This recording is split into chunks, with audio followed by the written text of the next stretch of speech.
지금 다윗이 도망자의 신세가 되었습니다. 다윗은 자기 생각에 가드 왕 아기스에게로 가려고 마음을 먹었던 것 같습니다.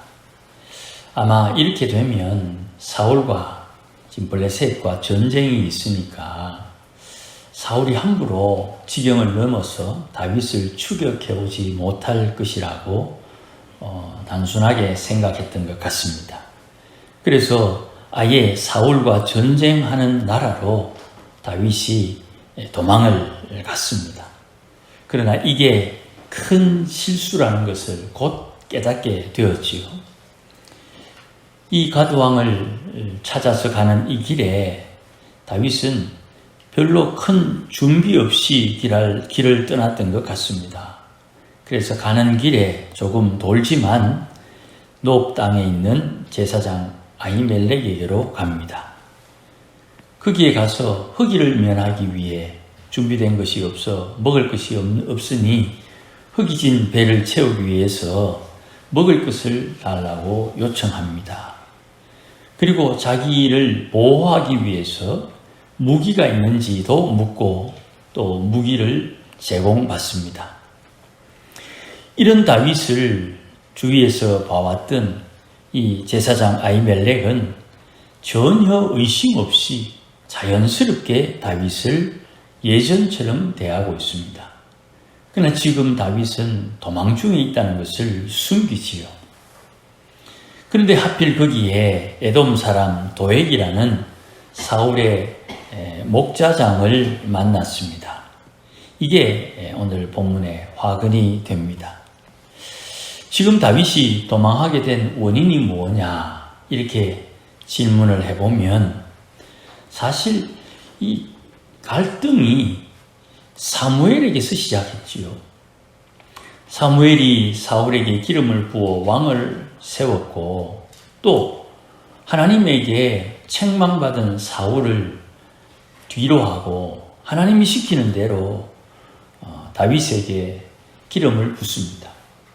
그러니 이 두 사람 사울과 다윗 사이에 갈등 때문에 지금 다윗이 도망하고 있고 이 갈등은 사무엘을 통해서 시작되었으나 이 갈등에 사무엘이 조장했음에도 불구하고 그 책임은 하나님에게 있다는 것을 우리는 잘 알고 있습니다. 이 갈등을 하나님께서 만드셨다는 것이죠. 그러면 우리 생각에 하나님께서 왜 사울과 다윗에게 이런 갈등을 만드셨을까?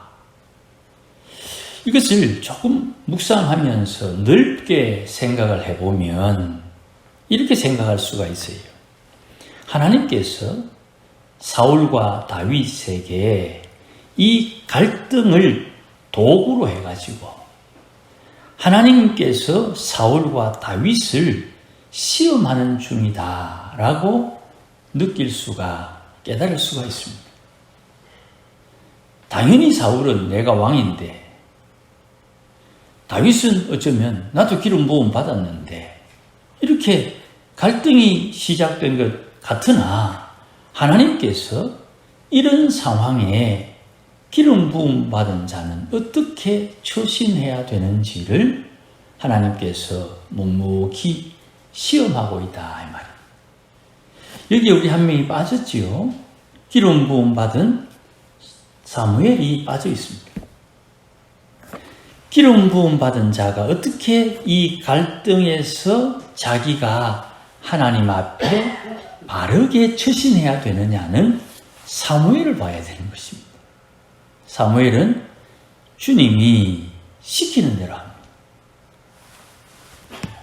다윗이 도망을 갑니다. 그러면서 자기는 지금 도망가는 것이 외부의 어떤 물리적인 압력 때문에 도망간다고 생각했는지 사울의 무력, 사울의 위험이 미치지 않는 사울과 전쟁하는 나라로 도망가면 사울에게서는 안전하겠다. 그런 단순한 생각을 했던 것 같아요.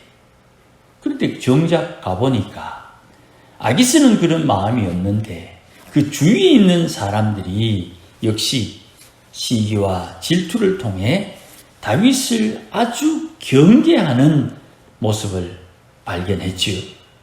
그래서 지난 시간에 살폈듯이 다윗이 미친 사람 행세를 했다. 자기가 죽음에 대한 두려움을, 공포를 아주 심각하게 느꼈던 것 같습니다. 그러니 지금 다윗이 가드 왕 앞에서 미친 채 한 이 상황을 놓고 볼 때, 아이고야, 사울을 피해서 도망왔더니 여기가 더 큰 위험이구나. 뱀이 무서워 피했더니 곰을 만난다고. 이것을 피했더니 더 큰 문제가 생겼다는 것을 다윗이 깨닫게 됩니다. 그래서 도망을 가는 것입니다. 그리고 오늘 읽지 않았습니다만 22장 앞부분에 사람들이 다윗에게 모이고 또 다윗이 모압으로 도망가는 일이 앞에 기록되어 있습니다. 이 부분은 다음 주에 한 번 더 살필 예정입니다. 모압으로 도망을 갔습니다. 모압 지역은 요단강을 건너 남쪽으로 내려오면 사해가 있습니다. 그 사해의 그 요단강 건너편 산지 쪽에 있는 땅입니다. 이 모압 땅에 있을 때 하나님께서 선지자를 보내가지고 약속의 땅에 머물러라고 하나님께서 다윗에게 말씀을 줍니다. 그래서 할 수 없이 위험을 무릅쓰고 다시 이스라엘 땅으로 들어오게 됩니다. 이 내용은 다음 주에 한 번 더 살피도록 하겠습니다. 이제 다윗이 이스라엘 땅에 들어와서 아굴람 굴 근처에 살게 되는데, 이 아굴람 굴은 한 지역을 특정하는 곳이 아닙니다. 이스라엘 지형을 보면 이렇습니다. 북쪽에 갈릴리 바다가 있고 요단강을 거쳐서 사해가 있습니다. 그래서 이 갈릴리 바다와 요단강 사해가 이스라엘 땅을 설명하는 데 늘 기준이 됩니다. 그리고 지중해 바다가 있죠. 그 지중해 바다에서부터 요단강으로 오는 동안 자꾸만 산이 높아집니다. 그래서 헤브론 지역은 해발 고도 약 800m 정도 내외가 됩니다. 아주 높지요. 우리 마을에 뒷산이 한 150, 180 정도 됩니다. 우리 교회 위치가 해발 고도 한 100m 정도 됩니다.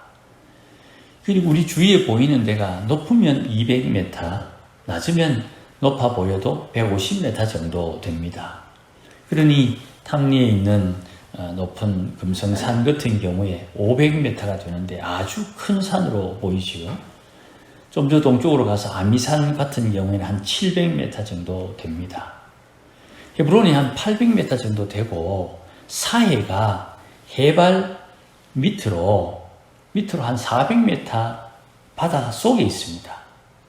그러니 해발 고도 마이너스 400 정도 되는 사해에서 지상으로 해발 고도 800m 되는 곳을 보면 약 1.2km 정도 차이가 나거든요. 그러니까 사해에서 보면 헤브론은 약 1200 고지 정도의 아주 높은 곳을 보게 되는 것입니다. 거기에 올라가는 그 비탈에 굴들이 많습니다. 그 땅의 형편도 손으로 파도 충분히 굴을 팔 수 있을 정도로 흙이 아주 부드럽습니다. 거기에 굴이 많이 있고 그 굴에 우리가 잘 아는 신약시대에 예수 믿는다고 도피했던 사람들이 살던 지역이기도 합니다. 실제로 가보니까 지하 밑으로 굴을 많이 파서 거기에서 많은 사람들이 함께 거주하는 장면도 보았습니다. 그러니 아둘람 굴 할 때에는 어떤 특정 지역의 굴이 아니라 그 전체 지역에 굴이 많이 있고 어느 굴인지는 모르지만 이곳 저곳 이렇게 옮기면서 편안한 곳에서 자기들이 안전한 곳에서 지냈던 것으로 추측이 됩니다. 이 아굴람 굴 어느 지역에 다윗이 숨어 있다는 것을 알고 사람들이 몰려듭니다. 약 400명의 사람들이 다윗 주위로 모여들게 되었는데, 이런 소문을 들은 사울이 회의 중에 언급했던 말이 오늘 본문 앞부분에 있습니다. 그래서 베냐민 사람들에게 현실적인 조언을 하는 것입니다. 사울이 말하기를 자기가 베냐민 지파 사람이니까 자기 주위에 있는 베냐민 지파 사람들에게 만약에 다윗이 왕이 된다면 너희들을 나라의 신하로 사용할 것 같으냐? 내가 베냐민 지파니까 베냐민 지파 너희들을 나라의 공동 운영자로 신하로 채용한 것이 아니냐 하는 말을 합니다. 그러니 사울은 나라를 다스리는데 자기 지파 사람들을 등용해서 나라를 다스리고 있어요. 그리고 다윗이 왕이 되는 것을 저들에게도 위협이 된다는 것을 합당하게 합리적으로 설명을 하는 것입니다. 그런데 우리가 잘 알다시피 다윗이 초기 7년 6개월 동안 헤브론에서 왕 일을 보다가 예루살렘으로 와서는 12지파의 사람들을 골고루 등용해서 되레 유다지파 사람들이 다윗에게 섭섭한 마음을 가지게 되는 것을 우리가 압니다. 그 섭섭함 때문에 압살롬의 반역이 일어났어요. 그러니 다윗에 대해서 뭔가 꼬리를 잡아서 다윗을 처단해야 되겠는데, 자기 주위에 있는 사람들도 다윗이 천부장, 백부장을 경험하면서 사울을 위해서 올린 공적을 알고 있으니까 함부로 대하지 못하고 있는 상황입니다. 그래서 베냐민 지파 사람들은 사울이 말하는 이 지파의 권한에 대한 것은 사실이지만 다윗을 함부로 대하지 못하는 상황도 잘 이해하고 있는 것이. 그런데 오늘 본문에 등장하는 이 도액이라는 사람이 있습니다. 이 도액이라는 사람이 이런 지금 사울의 회의 분위기를 보고 다윗에 대해서 언급을 합니다. 그래서 사울이 좋아하는 그런 표현들을 하지요. 노베서 아히멜렉을 만났습니다. 도액 입장에서는 어떤 의도가 있어서가 아니고 그냥 사실을 이야기했을 뿐인데, 이 사울은 이 문제를 크게 만들어가지고 제사장들을 부릅니다. 정치적인 문제를 가지고 종교적인 일을 하는 이 제사장들에게 책임을 추궁합니다. 그러니 이 아히멜렉은 억울한 일을 당하게 되는 것이죠.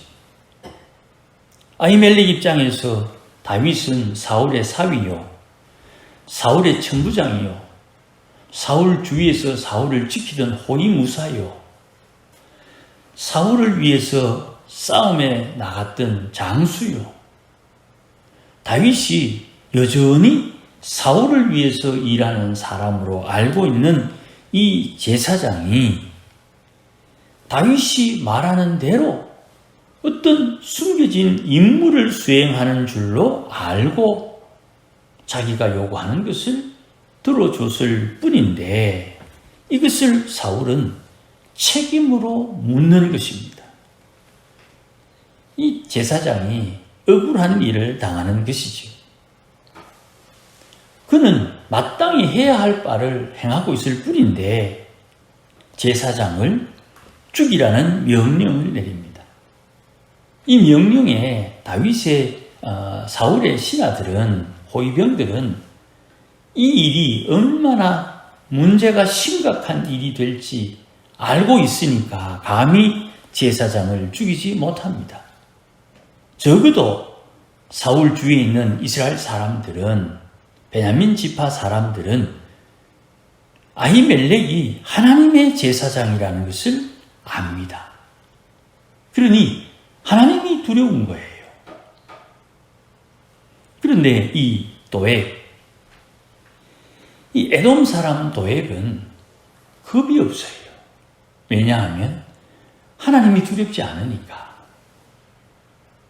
하나님을 두려워하지 않는 이 사람이 제사장들을 죽입니다.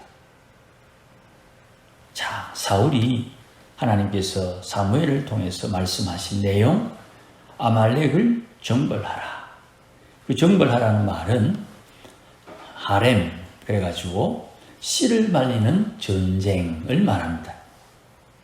그러니 아말렉을 정벌할 때 아말렉 사람, 아말렉 여자, 아말렉 아이들, 아말렉의 가축들을 살려두지 말고 진멸하라는 사무엘의 말을 들었는데도 불구하고 그가 좋은 것들을 하나님께 제사하기 위해서 가져왔다 그랬지요. 그 행실이 그가 왕위를 박탈당하는 이유가 되는 거예요. 하나님을 몰랐다 이 말입니다. 이스라엘의 하나님께서 이스라엘의 왕으로 세우신 그분이 명령하신 것을 이스라엘의 왕이 하나님을 모르고 자기의 이해와 이익과 지식과 경험에 맞추어서 그렇게 행동했을 때 하나님께서 사무엘을 통해서 그를 대신하는 다른 왕, 기름 부음 받은 자를 세웠다 이 말입니다. 그러니 오늘 본문에서 하나님을 알지 못하는 에돔 사람 도액이 다윗에게 시사하는 바가 아주 큰 거예요. 하나님을 모르는 사람, 하나님을 두려워하지 않는 사람이 하나님을 대항하는 것은 전혀 예상치 못하고 자기에게 주어진 임무를 감당하고 있는데 이게 하나님 앞에 변명거리가 되겠습니까? 도액, 너 왜 나의 제사장을 죽였느냐? 사울 왕이 죽이라고 그랬는데요. 제사장이 잘못했는데요. 이렇게 하나님 앞에 변명하는 것이 가당키나 할까요? 하나님을 모르니까 지금 에돔 사람 도액이 자기가 지금 무슨 일을 하고 있는지도 모르고 그 일을 당당하게 시키는 대로 자신감 있게 감당하고 있다 이 말씀입니다. 그러니 하나님의 사람들이 하나님의 일을 할 때 이래 해도 되고 저래 해도 되는 거예요. 그러나 이렇게 해도 하나님을 두려워하면서 해야 되고 저렇게 해도 하나님을 두려워하면서 그 일을 감당해야 되는 거예요. 하나님을 모르는 도액이 하나님의 제사장을 죽인다. 이게 얼마나 엄청난 일인지 저는 꿈에도 그 일을 생각하지 못하는 거예요. 에돔이 누굽니까? 에스의 후손들이요. 에스는 이삭의 장자였으나 하나님께 선택을 받지 못한 사람이지요. 왜 장자임에도 불구하고 하나님의 선택을 받지 못했습니까? 그는 하나님께서 자기에게 준 장자권을 아주 대수롭지 않게 생각했던 사람입니다. 정작 장자권의 특혜를 입지 못했을 때에 그는 울며 후회했으나 전혀 제고되지 않는 상황을 맞닥뜨리지요. 창세기 그 내용을 히브리서 12장에 이런 말씀으로 언급하고 있어요. 히브리서 12장 17절 말씀에 너희가 아는 바와 같이 에서가 그 후에 축복을 이어받으려고 눈물을 흘리며 구하되 버린 바가 되어 회개할 기회를 얻지 못했다.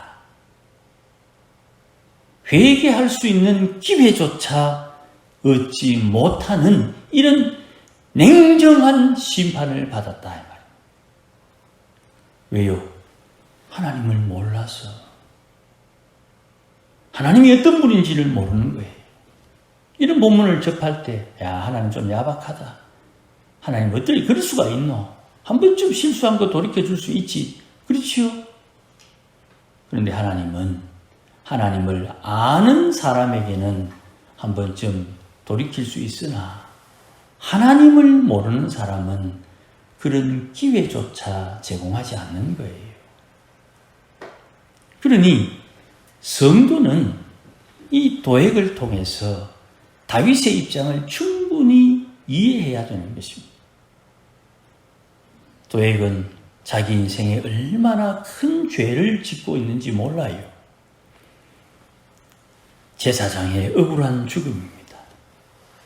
사울이 망하는 이유 중에 이 억울함을 겪은 제사장들의 원한도 한몫하는 거예요.